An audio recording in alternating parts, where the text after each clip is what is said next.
जय Shri Radhe Krishna. I hope आप सब लोग बहुत अच्छे होंगे। चलिए कर्मयोग की चर्चा को आगे बढ़ाएंगे कि श्री कृष्ण क्या कहते हैं कर्मयोग के बारे में। तो श्री कृष्ण यहाँ पर बताते हैं कि कर्म कैसा होना चाहिए, क्योंकि आप और हम जो कर्म करते हैं उससे हम ये फल पाते हैं कि हमें क्या होता है कि हमें दुख ही मिलता है। आप और हम देखिए कर्म कर रहे हैं पर इसके बाद भी हमें सुख दुख की ही प्राप्ति हो रही है, या फिर मैं ये कहूँगी कि इंसान सुख की प्राप्ति तो कर ही नहीं पा रहा है, वो सुख में भी दुख की प्राप्ति करता है। कैसे? क्योंकि आप ये सोचेंगे सुख में दुख की प्राप्ति कैसे होती है, तो जैसे यहाँ पर आप देखेंगे कि आपके और हमारे जीवन में सुख आता है, तो जैसे ही सुख आता है तो आपको और हमें कहीं ना कहीं ये चिंता लग जाती है कि ये सुख चला ना जाए, क्योंकि आप और हम ये जानते हैं कि ये सुख जाने के लिए आया है। तो आप और हम ये चिंता करने लग जाते हैं कि ये सुख कहीं चला ना जाए, इसके लिए कैसे व्यवस्था की जाए कि ये हमेशा मैं सुखी रहूं। तो यहाँ पर आप देखेंगे कि कुछ लोग जो होते हैं वो सुख का आनंद भी नहीं ले पाते। जो उनके जीवन में सुख आता है, आपके हमारे जीवन में जो क्षण भर का सुख आता है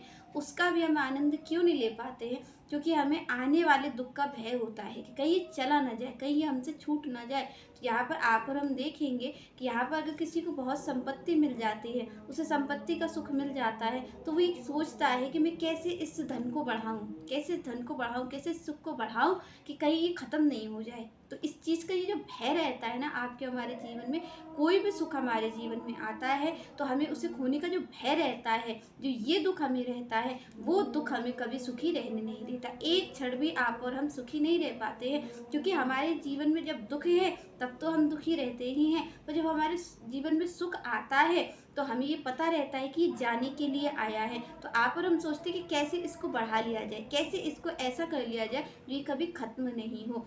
यहाँ पर भगवान कहते हैं कि ये आपके कर्मों के वशीभूत ही आ रहा है। चाहे आपके जीवन में सुख आ रहा है, चाहे आपके जीवन में पीड़ा आ रही है, तो आ किस लिए रही है? तो भगवान कहते हैं इसका मूल कर्म है। आप चाहे सुख की प्राप्ति कर रहे हो, यहाँ पर देखेंगे आप कि कई लोग ये समझते हैं कि हम भगवान के मंदिर जा रहे हैं डेली, इसलिए हमारे जीवन में सुख आ रहा है। अरे कुछ लोग ये कहते हैं अरे ऐसा कार्य हमने नहीं किया था, उन देवी देवताओं की पूजा करने नहीं गए, इसलिए देखो हम पर ये दुख आ गया है। तो आप और हमें कभी ये नहीं समझना चाहिए कि ये इस कारण से आया है। भगवान का पूजा का कोई लेना देना सुख से है ही नहीं, सुख दुख से भगवान का लेना देना नहीं है।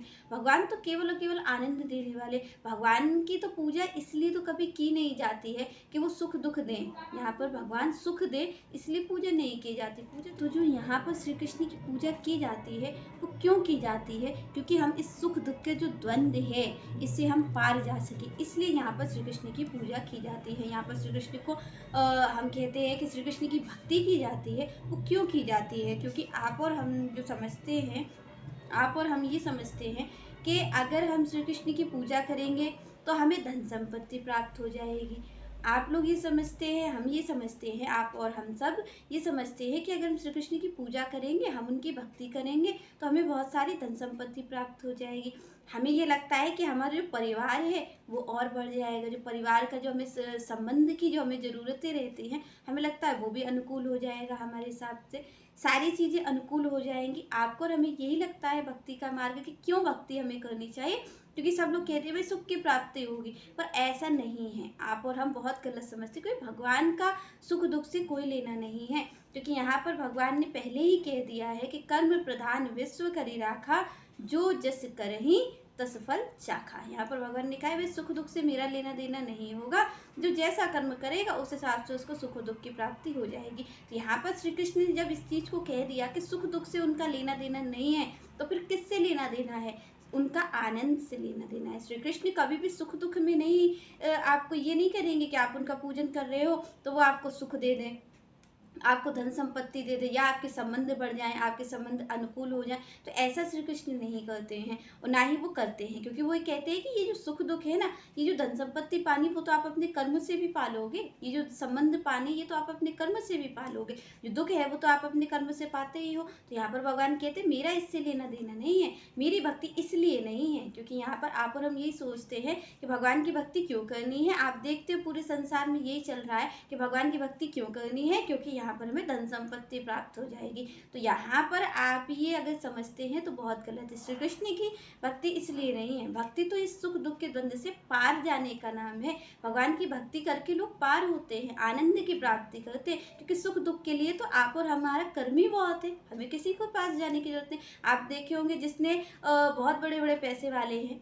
तो यहाँ पर जिसने कभी लक्ष्मी जी का पूजन भी नहीं किया होगा, जिसने कोई पूजा भी नहीं की होगी, आप देखेंगे उसके पास अपार धन संपत्ति है। तो ये किसका कारण है? क्या ये पूजा का कारण है? नहीं नहीं, ये केवल केवल उसके कर्म का कारण है। उसने प्रारब्ध में ऐसा कर्म किया है, आज ऐसा कर्म किया है कि जिसके कारण उसको ये धन संपत्ति मिली है। तो कभी भी भगवान की पूजा आप इसलिए न करें कि आपको धन संपत्ति की प्राप्ति हो, कि आपको धन संबंधी की प्राप्ति हो, कि आपको बहुत सारे संबंध मिल जाए, इसके लिए भगवान की पूजा नहीं। भगवान की पूजा तो भगवान को पाने के लिए है। तो यहाँ पर श्री कृष्ण कहते हैं कि भाई सुख दुख के द्वंद्व जो आपका है वो कैसे आपको मुक्ति मिलेगी, कैसे आपको ये चेतना जागृत होगी, कैसे आपको वो विवेक आएगा जिससे कि आप ये सोचोगे कि भाई हमें भगवान की प्राप्ति करनी है। यहाँ पर श्री कृष्ण कह रहे हैं मेरी प्राप्ति कैसे होगी, कैसे आप इस संसार में रह करके मेरी प्राप्ति करोगे, तो उसका मार्ग बताते हैं Shri Krishna. Step by step यहाँ पर श्री कृष्ण बताते हैं कि पहले क्या करना है, उसके बाद क्या करना है। तो श्री कृष्ण सारी चीज़ यहाँ पर बताते हैं कि कैसे आपको उनकी प्राप्ति होगी। क्योंकि यहाँ पर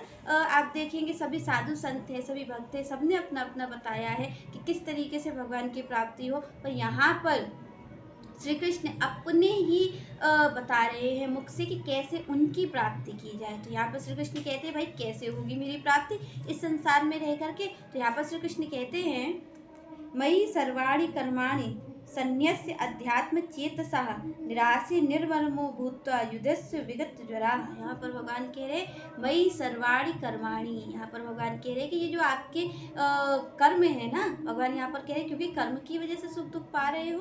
तो यहाँ पर भगवान कह रहे भाई मेरे लिए भी जो आप मेरे तक पहुँचोगे ना, उसमें भी ये कर्म ही पहुँचाएगा आपको। यहाँ पर श्री कृष्ण कह रहे आप ये मत समझो कि ये सारे कर्मों को त्याग करके आप मेरी भक्ति की प्राप्ति करोगे। यहाँ पर श्री कृष्ण कह रहे हैं कि ये आपका जो कर्म है, क्योंकि कर्म ही सुख दुख का कारण बन रहा है। भगवान कह रहे कर्म ही बंधन का कारण है और कर्म ही मुक्ति का कारण है। एक कर्म आप संसार के लिए कर रहे हो तो वो बंधन का कारण है, और एक कर्म आप श्री कृष्ण के लिए कर रहे हो वो मुक्ति का कारण है। तो यहाँ पर श्री कृष्ण कहते हैं कि कैसे मुक्ति होगी, कैसे आप मुक्त हो सकते हो। तो यहाँ पर श्री कृष्ण कहते हैं कि भाई यहाँ पर आपको क्या करना है, कि यहाँ पर श्री कृष्ण कहते हैं मयि सर्वाणि कर्माणि सन्न्यस्य अध्यात्म चेतसा। यहाँ पर भगवान कह रहे हैं कि अपने सारे कर्म भगवान कह रहे मुझे अर्पित कर दो। यहाँ पर भगवान ने क्या कहा है, मयि सर्वाणि, सर्वाणि शब्द का भगवान ने यूज किया। भगवान ने ये नहीं कहा कि अच्छे कर्म के बुरे कर्म, कि ये वाला कर्म करना है, ये वाला कर्म नहीं देना मुझे। भगवान कह रहे मयि सर्वाणि, भगवान ने कहा सारे कर्म जितने भी करते हो, अच्छे बुरे विचार नहीं करना है। यहाँ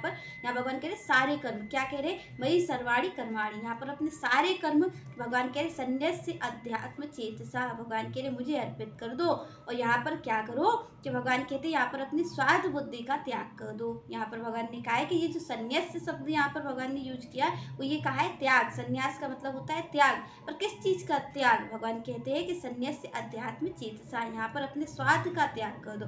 भगवान कह रहे हैं कि यहाँ पर पहला काम क्या करना है, पहला स्टेप क्या है कि आपको उनकी शरण हो जाना है, आपको सारे कर्म उनको अर्पित कर देने हैं और अपनी स्वार्थ बुद्धि का यहाँ पर त्याग कर देना है। आगे श्री कृष्ण कहते हैं निराश निर्ममो भूत्वा युद्धस्य विगत ज्वरा। भगवान कह रहे जब आप ये अपने स्वार्थ का, भगवान के लिए जो स्वामित्व की भावना है ना कि ये मैं कर रहा हूँ, मैं कर रहा हूँ, मैं सब चीज़ का स्वामी हूँ, भगवान कह रहे ये जो ममता है ना आपकी कि नहीं मेरा ही कार्य है, ये तो मेरे अपने घर वाले हैं, भगवान कह रहे इस ममता का त्याग करो। भगवान यहाँ पर कहते हैं इस ममता का त्याग करो, और इस ममता जो स्वामित्व की भावना है, ये जो दावा आप और हम ठोकते कि ये तो मेरा ही है, भगवान कह रहे इसका त्याग करके और युद्ध के लिए अर्जुन से भगवान यहाँ पर कह रहे हैं कि ये जो आप समझ रहे हो ना कि ये मैं कर रहा हूँ, भगवान कह रहे ये सारे कर्मों को मेरे चरण में अर्पित करके भगवान कह रहे फिर युद्ध को करो। यहाँ पर भगवान कह रहे कि जब आप सारे कर्मों को भगवान के चरण में अर्पित कर दोगे, स्वार्थ बुद्धि का त्याग कर दोगे, अपने ये जो स्वामीपन का है इसका त्याग कर दोगे, भगवान कहते फिर आप क्या करोगे, फिर आप उस युद्ध को करो। भगवान कह रहे ऐसे संसार में रहने की युक्ति है कि आपको कैसे रहना है, इस तरीके से रहे। संन्यास यहाँ पर भगवान ने कहा किसका त्याग करना है, स्वार्थ बुद्धि का त्याग करना है, अपनी ममता का त्याग करना है जो आप और हम समझते कि ये मेरा है। तो श्री कृष्ण कहते इसका त्याग कर दो, और इसका त्याग करने के बाद फिर आप मेरी शरण में आ जाओगे, तब आप ये जो द्वंद्व है इससे मुक्त हो जाओगे। तो आगे श्री कृष्ण कहते हैं ये मे मतमिदं नित्य अनुष्ठिति मानवाः श्रद्धावंतो सुयंतो मुच्यन्ते ते अपि कर्मभिः। भगवान ने कहा कि ये मे मतमिदं नित्यम अनुष्ठितन्ति मानवा। भगवान कहते हैं अनुष्ठितन्ति मानवा। तो यहाँ पर भगवान ने कहा कि क्या करना है, कि अगर भगवान कहते कौन इस सुख दुख के द्वंद्व से मुक्त होगा, जो मेरे इन उपदेशों का पालन करेगा। भगवान ने कहा कि बस सुख दुख से मुक्त होने की तो यही विधि है जो मैं कह रहा हूँ। यहाँ पर श्री कृष्ण कहते हैं कि ये मैं मतविदम, भगवान कह रहे जो मैंने उपदेश दिया है, जो मैंने ये मार्ग बताया है, भगवान कह रहे इस पे अगर कोई चलेगा, ऐसा ही चलेगा जैसा मैंने कहा है, भगवान कह रहे वो ही इस कर्म बंधन से, वही इस सकाम कर्म से मुक्त हो पाएगा, वही इस सुख दुख के द्वंद्व से मुक्ति पा पाएगा। कौन? जो भगवान के इस कहे हुए उपदेश पर चलेगा। आगे श्री कृष्ण कहते हैं श्रद्धावंतो सुयंतो मुच्यन्ते ते अपि कर्मभिः। भगवान कह रहे हैं कि जो श्रद्धा से, भक्ति से, यहाँ पर ये नहीं कि आप जो जबरदस्ती से आप ये कहेंगे नहीं श्री कृष्ण ने ऐसा कहा इसलिए हमें करना पड़ेगा। भगवान कह रहे हैं यहाँ पर आपको श्रद्धावान होकर के, यहाँ पर श्री कृष्ण कहते हैं कि आपको श्रद्धा पूर्वक पालन करना है उनके उपदेश का। यहाँ पर भगवान कह रहे हैं कि आपको श्रद्धा भाव रखना है, विश्वास रखना है। यहाँ पर श्रद्धा का मतलब क्या है? विश्वास, भरोसा रखना है। श्री कृष्ण ने कहा है तो इसलिए हमें ये करना है। तो यहाँ पर भगवान कहते हैं कि अगर जैसे कि मैं कह रहा हूँ कि मेरे जो सारे कर्म आपके हैं वो मुझे अर्पित कर दो, स्वार्थ बुद्धि का त्याग कर दो, ममता का त्याग कर दो, अपने स्वामित्व की जो भावना है उसका त्याग कर दो। भगवान कह रहे अगर मैं ऐसे उपदेश के लिए कह रहा हूँ और जो एकाएक ऐसा ही करता है, भगवान कह रहे जो श्रद्धा पूर्वक विश्वास पूर्वक ऐसा ही करता है, भगवान कह रहे वही सकाम कर्मों से मुक्त होता है, वही इस सुख दुख के द्वंद्व से मुक्ति पाता है। वरना तो आप और हम ये करते ही रहेंगे, आप और हम तो ये समझते हैं कि भगवान की पूजा तो इसलिए होती है। तो यहाँ पर श्री कृष्ण क्या कह रहे हैं कि सारे कर्मों का त्याग नहीं,